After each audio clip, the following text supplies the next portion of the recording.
Hello, this is the Provoked Prawn, and I've managed to bend the bottom tray on the Corsair Frame 4000D, and it looks pretty hideous with this bend in it. And I want to show you how I did that and how to avoid making that mistake while building in it, but also a few other things of interest. For example, this case will take up to 200mm fans on the front, so you can put large fans into the front of it and then get some really good cooling potentially out of it. You can see they fill them up really nicely. Now, I had to use Noctua NF-A20 fans because Corsair currently doesn't offer any 200mm fans, which is a bit of a shame. Hopefully that'll change in future. But I wanted to be able to show off how you can fill the front of the case and have good cooling with quiet fans. There are other options, of course. You can use 120mm fans instead, as you can see I've done here. And that uses the InfiniRail system and some fan clips, and I'll talk more about that as we go into the video. Or alternatively, you could use some other setup options in there. Now, it uses dust panels and an interesting front design, which I'll show you in a second as well. And you have the option to put 140mm fans instead, so I'm using the RF140 Max fans in here as an example. I've also built in it in several different ways, and I want to talk about all these things and show you the weird quirks of the case and what's nice about it and what isn't, and how it's really fantastic in a number of ways, especially for the money. Obviously, the version I bought comes with no fans, so this is all extra stuff that I put in there. But I want to show you some of the interesting highlights. This is going to be a long video, but I'm going to go into a lot of depth on it. Then I'm going to do a review and a build guide as well. So subscribe if you'd like to see all that stuff and you're not subscribed already, but stick around to see the things of interest about this case. There's some interesting differences between the Frame 4000 and the 4000D, which is this one here that you'll see. That's been used a bit, so excuse any muck on it. It's been in a loft for a while, but what immediately struck me, for example, is the front panel, which you'll see on the 4000D is completely smooth. What you'll notice is this is completely flat and smooth, and this one is all sort of bobbly and sticks out more like a cheese grater. An interesting change in the design there immediately. The other thing you'll notice is that down at the bottom is the USB-C ports here, USB-A and the power button, whereas previously it was on top. So the design is similar in some ways and different in others. Obviously both of them will pull off.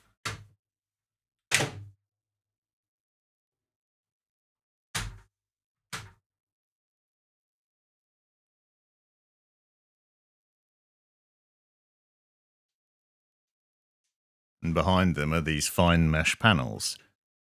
On the 4000D it pulls out from the top, on the Frame 4000 it pulls out from the bottom, and then you've got this design here.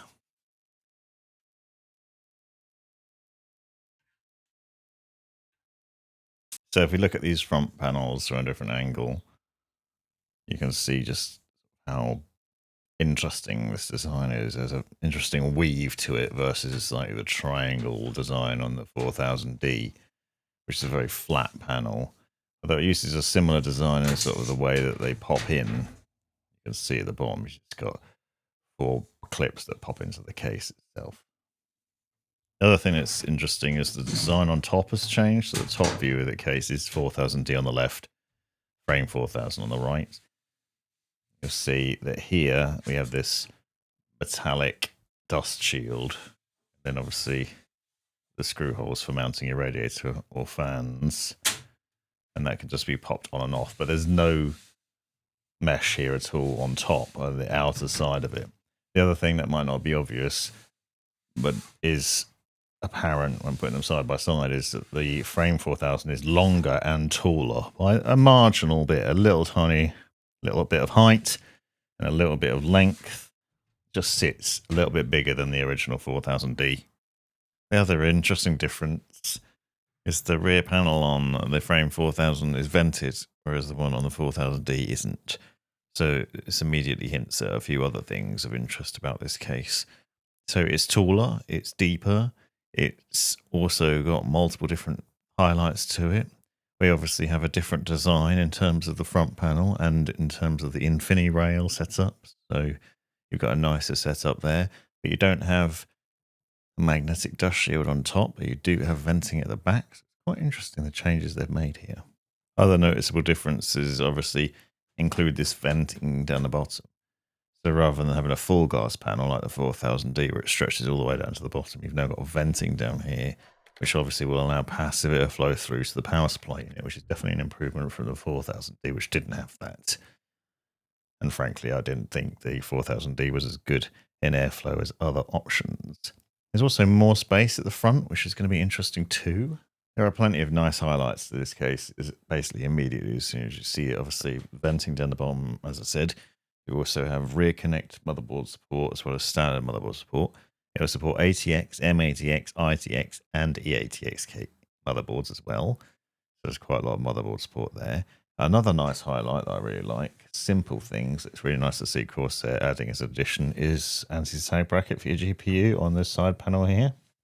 There's a lot more to this than there was in the 4000D. The other thing you'll see at the front, if you look, is there's a lot more room here than there was in the original case. A lot more space for front mounting an all-in-one cooler, for example, and maybe considering push-pull or putting your tubes at the bottom of the radiator. So this is one nice thing about the case that you couldn't do before. You obviously have options of mounting your radiator. You can top mount it, you can remove this panel and side mount it, or you can front mount it. Now, in the previous 4000D, you couldn't do this, which is putting the tubes at the bottom of the radiator and then installing it in here like this.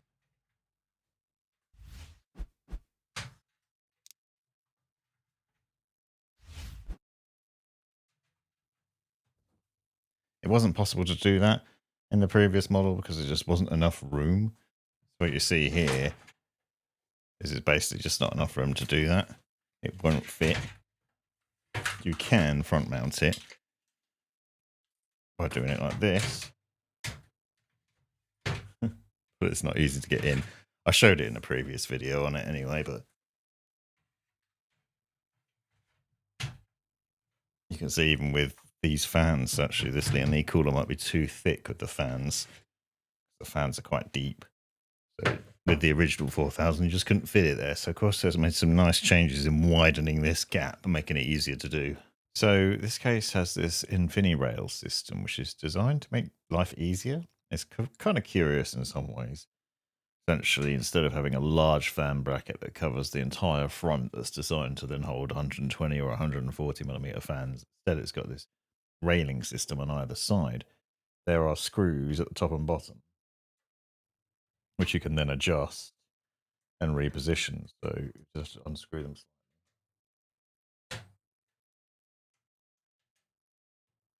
And with them loosened, you can then reposition them to the outer side for 140 mm or 200 millimeter fans, or slide them in for the 120 millimeter. And then obviously tying it back up again when you're in the position that you want it to be in. The thing that's a bit strange is in order to fit the fan, you need to use these clips. So as well as doing the InfiniRail, you then need to put clips in place. And what you'll see is they slot into this position here. There's also markings on the InfiniRails, like little dots that you can see. They're very small, so you might have trouble seeing it on footage, but if you get the case, you'll see them. Essentially, you're lining up these with those in order to match up the position of where the fans will go on. Now, this is cool in a way because obviously you're abandoning a lot of the surrounding housing that you'd normally have for a fan. So we put a fan on here as a demo.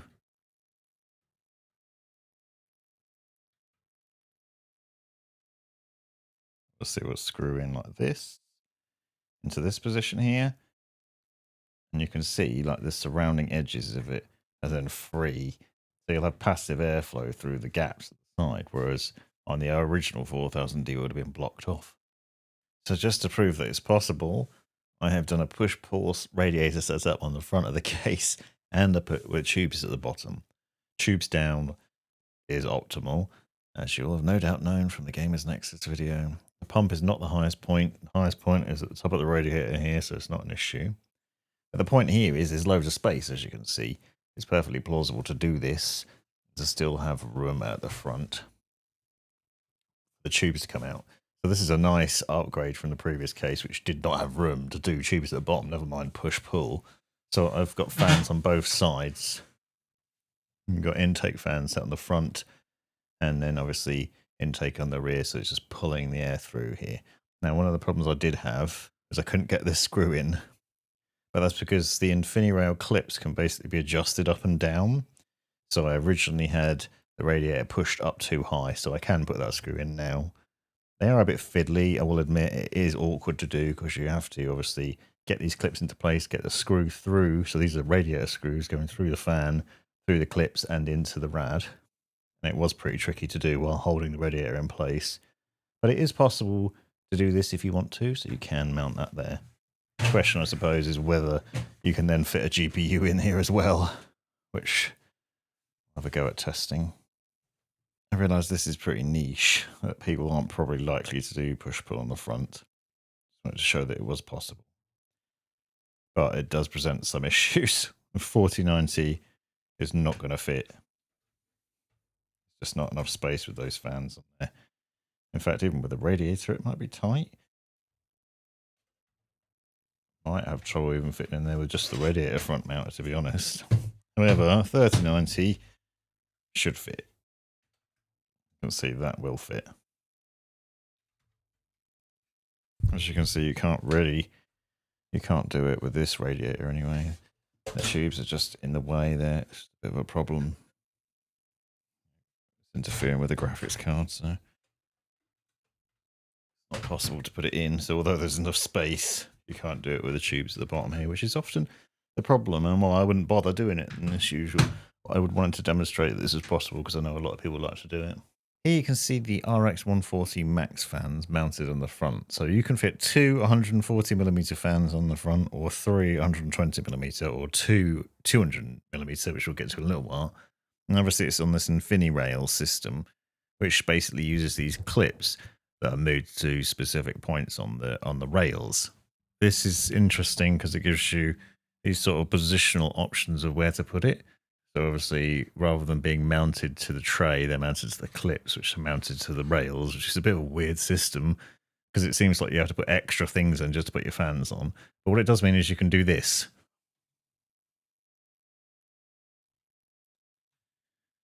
With the fans mounted on, you can just shift their position on the tray really easily, which is obviously handy if you've got 240mm, because like working out the best position for them is pretty difficult. Put them right to the top and you end up with a massive gap at the bottom. Put them in the bottom and you end up with a gap at the top. Put them in the middle and you end up with a gap over the top and the bottom.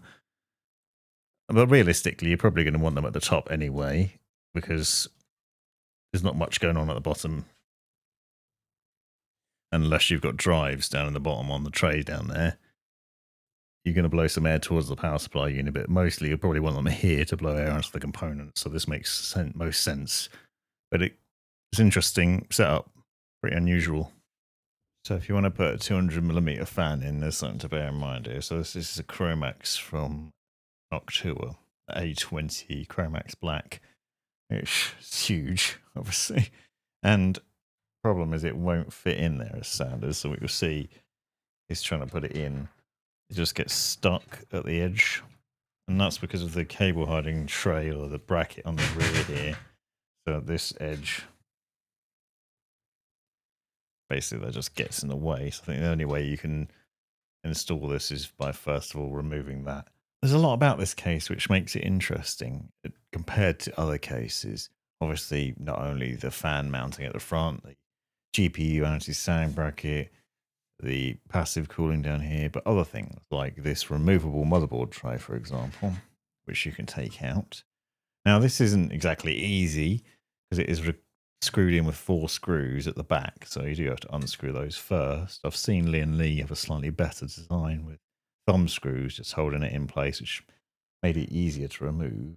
Obviously, this makes it really straightforward to take your motherboard out, install your motherboard onto the tray, and then obviously have easy access to things. You could remove this as well from here. So this is where you'd mount your SSDs or hard disk drives or your IQ Link controller or both. And then you've got access to the back of the motherboard to be able to install brackets for your cooler, for example, and other things. And obviously you can easily see things here. That makes for a nice addition. It's a sort of a interesting quirk. It's not really necessary to do. You don't really need to remove it to be able to do that. But it's nice that you can. Quite a quirky little thing, and a nice feature, a nice highlight of it. There's a lot of little things about the case like that make it interesting, I think. Simple things. This bracket is also removable, so you can move that out of the way and swap it with a fan bracket instead, which is also included, which I'll get to in a little while. And this rear bracket, for example, can also be taken out. So this bracket here, you can unscrew this in a couple of different places.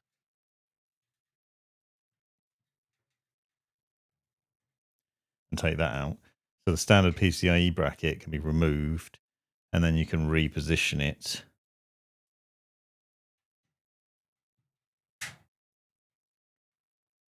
Now you've got a vertical GPU set up, so you can put your graphics card in here. You will need an additional purchase of a riser cable, but then there's a couple of holes. I can go in the bloopers. And then there's a couple of holes in the bottom here where you can mount a riser cable for your graphics card. So you can then put your GPU in vertically and stick it in there. So that's nice. Another little quirk of the system. So you don't need an additional bracket necessarily for your vertical GPU mounting, because I've designed the case so you can basically just take it apart. If you take a look at the Frame 4000 and the 4000D sort of side by side from behind, some interesting changes here. Obviously some improvements in some ways, and perhaps not so much in others. So, for example, you have the cutouts for the rear connect motherboard, obviously a bonus. Removable motherboard tray doesn't exist on the older 4000D. Neither of those things there. But on the Frame 4000, you've got the Velcro ties, which basically put in the cables between gaps, and there's loops as well for tying your cables down. So if you want to keep them away from those holes, which will be necessary if you're using a rear connect motherboard, then you can do that. But you don't have this same sort of channeling. You can see we've got this fairly deep plastic channeling for cable management on the 4000D. On the original one, there's a lot more sort of room there for running the cables. And you've got this space over this side with more hooks as well. Now you do have Velcro ties on this side here and some hoops here. And obviously this can be removed for the fan tray, so it is upgradable. So this case, the newer case, is definitely more flexible in a number of ways, but perhaps the older case is easier to keep tidy in terms of cable management. You're sacrificing, obviously, this channeling for the possibility of a rear connect motherboard here. So some compromises have to be made, which is fair enough, really. And I definitely think this case is the better of the two, but I do think it's interesting to see these design differences in the flesh, hopefully. Another one of the interesting features of this case is this magnetic strip, which is included as standard. And it's designed to work if you've got a rear connect motherboard. So you can see, obviously, we've got all the connectors at the back, but there's this gap still along the edge. So this little magnetic strip basically slots into place here with the idea of making it look a bit cleaner. You can line up the edge there, block off the remaining gaps. They're not visible along the edge there. Obviously, we've still got some gaps here, but if you remove this tray, put the fan tray in its place, you eliminate that as well. Nice little touch and a nice little thought to the design process there. One of the downsides of this design with a rear connect motherboard is obviously the connectors and problems you might have with cabling is usually one of the things I'd comment on. And you can see here that the Velcro tie actually covers over the USB port. So you'll have to probably remove this tie in order to be able to plug in your front panel USB connection in this position.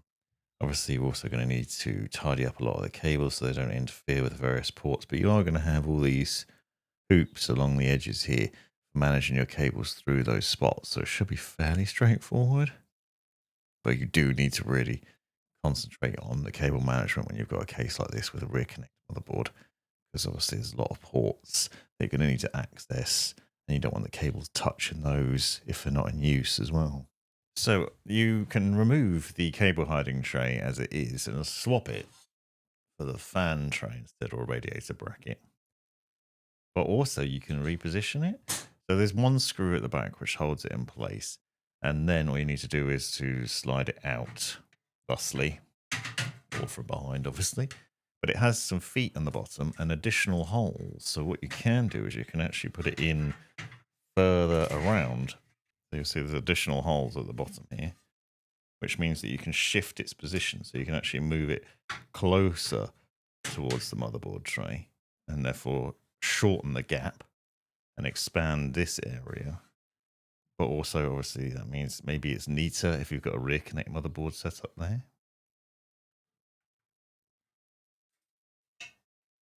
Alternatively, the fan tray goes in here instead.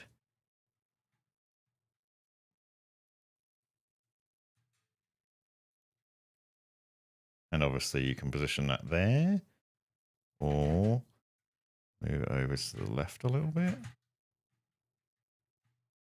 and put it in there instead. With that cable hiding tray in the back position, you can actually fit the fan in. So if you want to put the 200mm fan in there, there's now space to be able to do that. So it's now got enough room to get that in there. So the 200mm fan option, these are Noctua's fans, will mount to the front without the clips, so you don't need the clips, and they'll mount to the radiator. And here's one installed. But the second one's a bit of a problem, because you can't get it in there. The reason you can't get it in there is because of the PSU shroud, which obviously runs all the way across the front there and just blocks it. You can see from this angle that it's not possible to get that in there. It's blocked down the bottom there. Now you can remove this shroud, so there is an option, but obviously not an ideal one, because you're going to have to keep that removed with the fan installed, which means no PSU shroud down the bottom. Power supply will be exposed. It won't look great. So this shroud is secured with 3 screws, one at the front here and then 2 at the rear. You can remove those and then obviously take this out, and then that'll allow you to put the 200mm fans at the front and potentially to do other things. I will say, as you'll see going through this video, that using the 200mm fans presents more than one problem, and obviously aesthetically this doesn't look very nice. Corsair says that you can get an alternative power supply shroud that they're working on, so in the future this won't be an issue. Optional extra you'll be able to purchase to replace that. But if you do what I've done, you can't then put the shroud back afterwards, because it's basically the front edge bit where the 200mm fans goes blocks the end of it, so you can't get it back in. You could take a tool to it probably and cut it down, and then maybe you'd get around it, but otherwise it's not great. So here's what it looks like with 200mm fans installed in the front, which do fill it up really nicely, to be fair. It looks really good at the front, but obviously you have to sacrifice the power supply shroud. You can't fit it in there, which is then going to mean you're exposing a lot of cables and a view of that from the rear. Now, I think maybe if you're using a RM shift power supply unit with the cables pointed towards the back and a rear connect motherboard, you could still make it look pretty neat.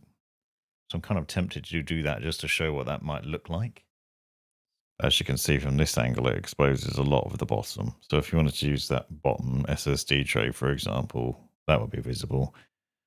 You'd obviously have the power supply massively visible, and a lot of the cables will probably be visible down the bottom as well. So it depends whether you're bothered by that sort of thing, or whether it's going to be angled in a position where you'd even be able to see it, and maybe it won't matter. Quick segue away from the case into the fans. So these are the RX120 Max fans, and this is what you get in a triple pack. Obviously 3 fans, the controller, the usual cabling. What's cool, I think, and interesting, is you get 2 lots of radiator screws, different design as well. Got long threading on them. Those ones have got a little bit of threading at the bottom. The reason that they include this is because of the sheer size and depth of the Max fans. They're designed to be thicker and deeper than your average fan, obviously to give better cooling performance. And so you need longer fan screws if you're going to install these on a radiator. I'm going to try and demonstrate that. So there's enough there for whatever you need, basically. And also, gives you options for push-pull setups as well if you buy 2 packs. And then you've got standard screws as well. And then obviously the power. Now, if you don't know already, this is going to be a problem. I think this is worth talking about if you don't know already. So with Corsair's IQ Link controller, you require this adapter, which plugs into the bottom. It then uses PCIe power, so it's the same power you use for your graphics card. The reason I mention this is because that is potentially problematic depending on your GPU. So you need a pretty beefy GPU to have enough power cables.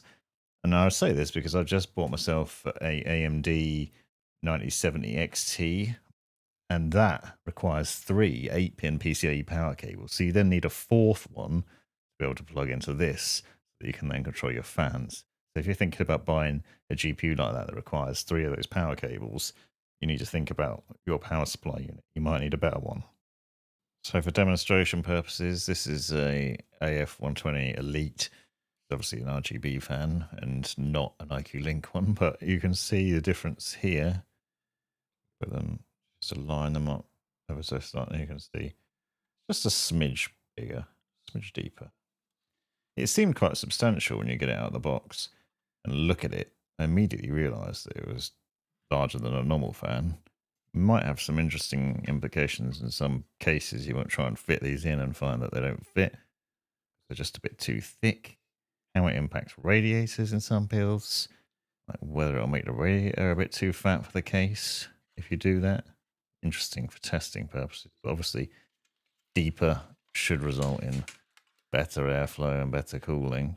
So just to demonstrate what it looks like, I've mounted the shift power supply in it and the motherboard, and just wanted to demonstrate a few things. So you can see there's a lot of cables visible at the back here, and that's because you can't have the PSU shroud over the top. So it's just not possible to mount it because it needs to screw back in at the front. And in order to screw it in at the front, it needs to go in this gap, which is now filled by that 200mm fan. So it's impossible to put it back in there.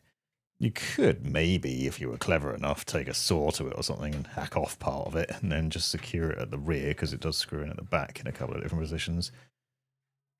And maybe that would look better, but I think like this, obviously it doesn't look great. You've got the sticker and power supply visible, which in fairness you could peel off. Now this is an RM850X. Maybe if you had 1000 watt or 1200 watt, it would fill it up a bit more. It would be closer to the edge, and therefore it would probably block the view of the cable, so it wouldn't look as bad. But it doesn't look great in this position. Obviously, if you're looking down from the top, obviously like that, it doesn't look quite so bad. But you still can see the power supply and the cables. So if you prefer the aesthetics, or you want a good looking aesthetic thing, then having the 200mm fans at the front just isn't great. So I'm currently planning out what to do in the build. I want to leave the 200mm fans in there for the moment so I can demonstrate some things. I'm thinking about putting additional fans in here, or the radiators, to see how that impacts the front, because I think that might be problematic, maybe. You're mounting it on a tray, whether you can then install the GPU, and also what the impact that has on the top fans, but we'll see. But the thing I want to show you here is this setup. So if we put the radiator in, and then obviously mount the cooler temporarily, what you'll see, there's not much room at the back for additional fan there. Now that's because this radiator is pressing right up against the 200mm fans at the front. Obviously they go quite high to the top, so it's basically difficult to shift it that way, so you can't move it that way. So then that's going to block the exhaust fan, I'm pretty sure, at the rear. So these are the QX fans off the Elite cooler, so the H150i IQ Link. But what's interesting here is, first of all, look at this. The magnets. So I just pull and they seem stronger with the newer fans. But anyway, to put these side by side, you can see the difference. So in theory, if you take the original fans off the radiator and replace them with the Max fans, you end up with better performance. I'm going to try and test this to show the difference between it. You see that it's slightly deeper. The other thing that's interesting is the QX fans, or one of the fans to include a temperature sensor on. And these Max fans also have the same logic. So you can see just sticking out here is a temperature sensor. You've got the same. Now, how many fans do you know where you've got a temperature sensor built into each fan individually? Not very many. It's pretty cool to be able to track sort of the temps of your system. and to adjust the performance accordingly and know what's going on there. It's pretty neat. Here you can see the difference in length of the screws. So these are the standard radiator screws that are included with the all-in-one cooler, and these are the ones that are included with the fans. You'll notice there was a slight length difference, so slightly longer. It's worth noting you also get this screw as well, which is threaded all the way along. It's a slightly different design as well. Both of these are included with the fans. Long thread on that one, very small thread on that one, so you have a choice of which to use. But there's just a slight difference here. You can't use the original radiator screws with the new fans because the fans are thicker, which means this doesn't seat properly and won't screw in. So there's an interesting problem here that's worth highlighting. This is one of those niche issues that might not be a problem for you, but I want to remove this panel and put the fan bracket on here so I can put 3 more fans on here. But I'm thinking about these cables. So the 2 front fans, the 200mm fans on the front, obviously have to use these extension cables in order to reach the system fan header. Where am I going to hide those? There's nowhere to hide them, and they're not long enough. These are extension leads into a splitter cable, which I've tried to tie down, and I was using the Velcro ties there for. But if I'm going to put fans here, obviously I don't want these visible or interfering with those fans. But they're not long enough to reach the bottom there. You could probably get away with this one reaching there, but this cable is not long enough. It would be a problem. You wouldn't be able to stretch it across here to there. You'd have to get 2 extension cables, which should obviously not be ideal. Extension cable to another extension cable to run to that port. Now, this won't be a problem necessarily with IQ Link fans, but if you're doing what I'm doing with these 2 Noctua fans on the front, then it is an issue. So, as I shown before, this cable hiding tray is available to be put into 2 different positions, closer to the motherboard or closer to the front. It's currently in that further away position because the 200mm fans basically won't allow you to put any closer to the front, which has some consequences because it means that you can't run the cables very easily through this gap. Now, this is obviously working for me, despite the fact these are messy. But if you had a power supply that wasn't the shift and had those thicker 24-pin power cables that you often see, you might struggle trying to get them through the smaller gap with this moved over. Similarly with these other cables, USB-C and USB-A, there's a small gap there. But you don't have a choice because you can't shift it to the left. So in its secondary position, which is here, you can see you can't even push it down because the bottom fan is basically blocking it. Now you have the option to remove this. It's just held in place with a screw.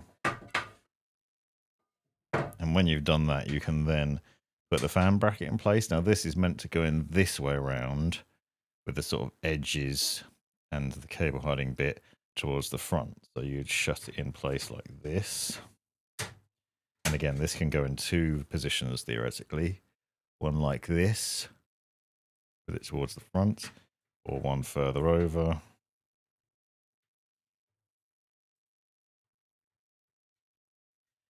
See, it's a little bit fiddly. Into this position. Like that, and that's how you're going to have it if you're like me running the 200mm fans, because as you can see, otherwise the cables aren't going to work, and it also presses up against those fans in that position because you basically just can't see it down.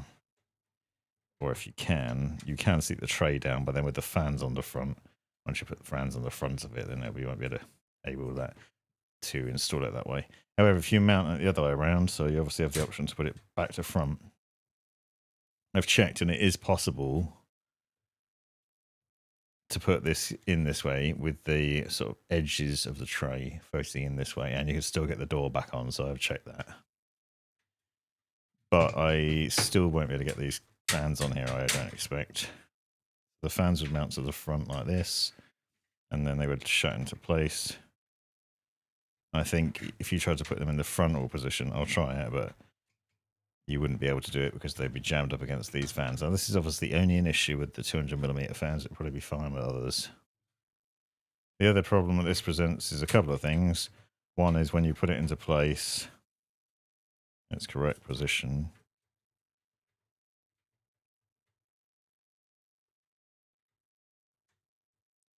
You can see there's still not much room for these cables.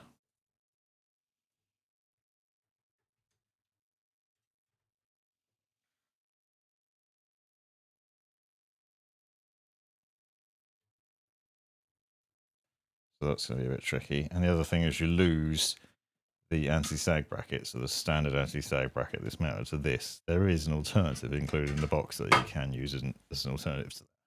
So as said, obviously we've got these fans set to intake. So the backs face inwards, which isn't ideal to be beautiful, but it makes the most sense, I think, because you've got intake in the front and then intake at the rear as well.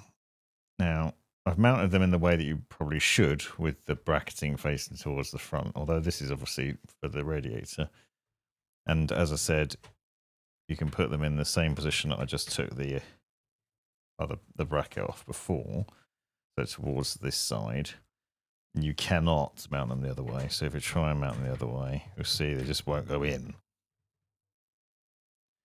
And that's because they're bashing against the 200mm fans. So it's not possible to do that. Now, obviously, you can't do it this way around, sadly. Purely because it's too fat. So there's not enough depth at the back to rear mount the fans, which is a shame because then it would give you options to do push-pull on the radio, for example. But it's just not dual chamber in that way. It's quite compact to the back, so it's not an option to do it that way. What I haven't tested, which I should have done, is whether mounting the fans on the other side of this tray would work. I don't think they would. I'm pretty sure it wouldn't give enough gap still. I might be wrong, actually. So just to sanity check this, I've mounted the fans the other way around now. Well, it's still set to intake, but now they're mounted on the other side of the tray with the ridges for it facing towards the back. The idea being seeing whether you can mount them in both positions now.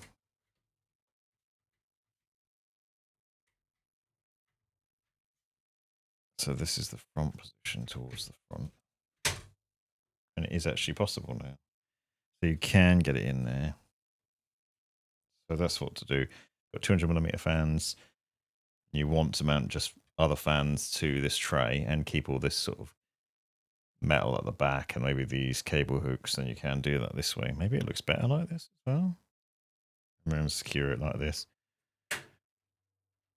Just one screw at the top. Now, this gives us more room for the cables here, which might be better, especially with the fans very close to the edge there. See what that looks like from the other side. There's not much space there, but this is obviously the further position towards the front of the case. If you had them this way, it'd be even more jammed up against the edge there. So there's a follow-up thing here that I forgot about. As I mentioned earlier, the 200mm fan cables are now a problem. I haven't reconnected them. And also there's nowhere to really do it. There's a gap at the top there, as you can see, but those cables aren't going to reach there. And now, because this is so flush to this side, it's not going to reach across. So I might actually have to shift it over to the other position, just so that I can still access those cables. And now I've just found that you can't actually do this, because now the fans, because you go too far this way, the fans are now pressing up against this bit here, so they actually won't fit because the case. It's like one problem after another. This is obviously a niche issue because most people probably won't use 200mm fans on there. But what you'll see looking at this fan tray is there's like more space on this side, obviously, for radiators or for bigger fans. So if you mount them the way that I have here, it basically ends up being flush on one side and not on the other. So this is fine in this position because there's a gap there, but when you try and put it this way, it ends up with when the feet sit into this hole, ends up with the fans jammed up against the case. I thought it was the cables initially, but it isn't. It is actually the case. So can't do it like this, basically. I'm going to have to take them off again and put them back on the other way round, so they have to go on the radiator side, so they're this way around. What a pain. I've already ballsed up here and I want to show you something so you don't make the same mistake. I've made quite a significant problem here, and this isn't necessarily my issue. you could do this as well quite easily. What I was doing here is trying to use the IQ link cable to connect these fans to this fan, and what I was doing is leaning on the bottom tray, and what I've done is bent it quite significantly. It's got a very big bend in it now. Now this is obviously a user error, but it's not something I thought about. It would have been supported by the PSU bracket, so if it wasn't for that, maybe it wouldn't have happened. But I've leant on it there, and I've bent it significantly. Now I should be able to bend it back. I think it shows how flimsy that is, though. But my point here is, don't be an idiot like me. Remove that first, maybe, before you do this sort of thing. But yikes. So I'm trying to be as thorough as possible with this build. I've now built it in multiple different ways, with the top-mounted cooler, the side-mounted cooler, the front-mounted cooler. I've also put fans in all different positions. So a few different things I want to talk about if you're going to do something similar. First of all, a reminder not to lean on this bit of the case, because I have got a nice bend there that I can't get out now. I've tried to bend it back, but it's still a little bit obvious at certain angles, which is painful. And it actually leads to a bit of a gap in the glass, and the glass panel's on now as well. So it's a point. Remove this panel when you're building it in case you lean on it like I did, because that was really stupid. So, as you can see, you've got the pretty nice setup of the fans. I swapped the 200mm fans for the 120mm Max fans, just because I prefer how 120mm fills up the front. You could do two 140s on there instead if you wanted, but I just prefer having all the space filled up, basically. So we've got 3 intake fans on the front, then the radiator with intake fans on it as well, so 3 intake fans there, and then 3 120mm exhaust fans there, and then 1 140mm exhaust on the rear. Just wanted to be able to demo that you could do 140mm there if you wanted to, as well as on the front and on the top. I haven't got quite enough fans for this yet, but I'm hoping to get some more before the review, because you can also put 2 down on this shroud. So if you really wanted to go over the top with fans, you could put extra down there. So things are to note. Obviously, these tubes don't look great like this. But because I've twisted them around from the top to the side, it ended up looking messy. But I did try putting the tubes on the right-hand side when it was on the top, as well as the left, so that you could then theoretically put a fan at the back. But I found that you couldn't really do that, because shifting the AIO over, it basically pressed against the front fans. So it's not very roomy in terms of being able to adjust the radiator and fit a rear fan in, which is something to bear in mind, unless you side mount like I've done. Side note about this is I found this is the best cooling. I haven't tested in this case yet, so we'll caveat that. But generally speaking, in most cases, I find the intake radiator on the side gives you better cooling experience for cooling the CPU, while also not negatively impacting the GPU enough to make a problem. You've got to consider that there's 3 intake fans here blowing directly onto the graphics card, and 3 intake fans blowing through the radiator. Obviously, some warm air is going to come through there, but it's not going to be so hot that it's going to really badly impact this. And then we've got 4 exhaust fans, so this is a nice setup because it keeps your CPU cool if you've got a particularly hot running CPU. Also, for the wiring, just to explain that if you're thinking about IQ Link. So 3 fans here, they have a connector on them at the bottom, which comes out of the bottom and goes into the bottom of the fans on the radiator. The radiator fans then connect to the top to the cooler. The cooler then connects to these fans, which then goes across to here, which then has another cable which goes to the back and plugs into the controller. This fan and then has its own separate cable, which then is run to the controller. So both ports are set up. The IQ Link controllers can now have 12 fans per port. So there's 1, 2, 3, 4, 5, 6. The pump catches as an extra one. So that's 7, 8, 9, 10. So you've got 10 devices on one port and 1 on the other. Now, in theory, you could do it a different way. You could connect this fan to this group, and then to this group, and then to that group, and then to the radiator, and then run connection from that to the IQ Link controller. So that'd be another possibility. And that way you don't use one port. Maybe the cabling would be tidier, but this is just the way I've ended up with it. I think it looks pretty nice like this. It's actually been a pretty nice case to build in. Now, another thing of note is this. If you take this off, it also has this plastic sort of sheathing on it, which you can remove. So that like makes it harder to see inside the case. Obviously, it's also going to block the airflow. So if you want sort of passive airflow, you do this. And then you can see through into the case a bit more. means you can see the RM850X logo on the side there and the bottom fan. And it might help pull a bit extra into the case, especially if you put fans here, as I will be doing later on. It's a quite nice looking case, I think, and it was easier to build in than other cases. The biggest thing I want to note is this is a much nicer case than the 4000D Airflow. I have had a joyful experience building in this so far. I haven't yet put SSDs or hard disk drives in it, which is one thing I want to do as well. And I'm going to build the white one to show the difference there. But this was a lot easier. I remember the 4000D being a pain in the bum to build in. This one has been much nicer. You've got a lot more room here for where you can put the radiator on the front or side mounted, which you couldn't have done before very easily at all.